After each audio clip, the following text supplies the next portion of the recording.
नमस्कार मंडळी, मी योगेश परब आपल्या सगळ्यांचं स्वागत करतोय आपल्या लाडक्या चॅनलवर। आणि आज असा रविवारची सुट्टी असा, त्यामुळे आम्ही आईक भेटाक जातलो असरुंडीक। कारण आईन आज कोंबडी वड्याचो बेत केलेलो असा, कारण मार्गशीर्ष संपलेलो असा शेवटी। आणि तुमका आज ह्या व्हिडिओत आईचा असरुंडीचा घर आजूबाजूचो परिसर पण व्हिडिओत दाखवतले। तर चला आपण व्हिडिओ सुरुवात करूया।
टच नुसता गेला की पडला तू तसं चोची मारतात ते कोंबडीचं सगळं चोची फोनवर जातात फोनवर जाता बॉल आता हे बघ याचं युट्यूब आहे ना घाला उघडा किती वेळ लागता आहे नुसतं टच करायचा गे तू असं असं असं कोंबड्या काय करतोस नुसतं काय करते लक्षात ठेवी काय होत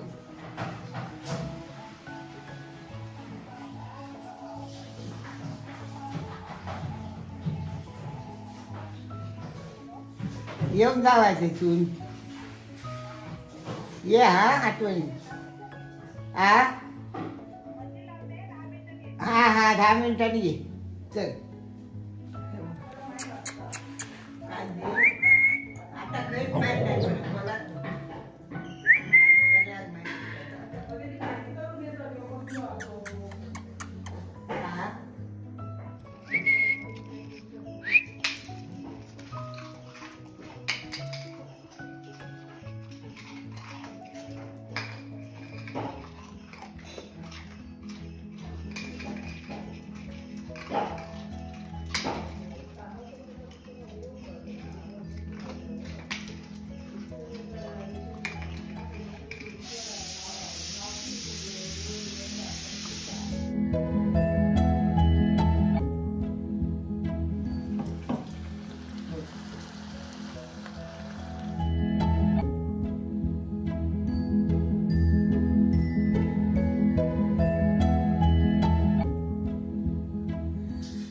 आज आम्ही असरोंडी गेलो. आई आज काय बेता असरोंडीक?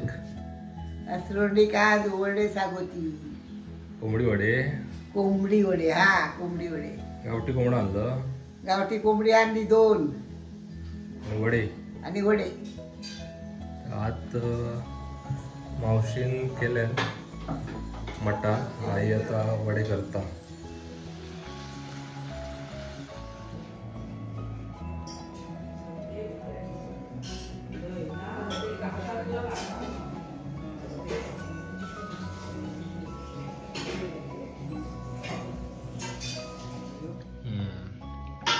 आई कसा झाला मटण? मस्त. आवडला? चांगला झाला एकदम.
आता आपण आलेलो आहोत असरोंडी येथील आमचा जो सडा होता तिथे.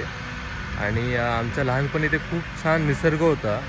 पण आता मनुष्याने कसा त्याचा विद्रूप केला आहे ते बघा. निसर्गाचा प्रत्येक ठिकाणी त्यांनी चिऱ्याच्या खणी काढल्या आहेत. आणि अतिशय सुंदर असा निसर्गरम्य जो सडा होता त्याचा असं पूर्णपणे त्यांनी त्याला विद्रूप करून सोडलेलं आहे बघा. जिथे बघाल तिथे त्यांनी खणी काढल्या आहेत. आणि पूर्ण इथे जे झाडं होती, इथे जे निसर्ग होता त्याचा पूर्णपणे ऱ्हास झालेला आहे. आणि अशाच प्रकारे जर हे खणत राहिले म्हणजे डोंगरचे डोंगर त्यांनी संपवलेले आहेत चिरे काढून.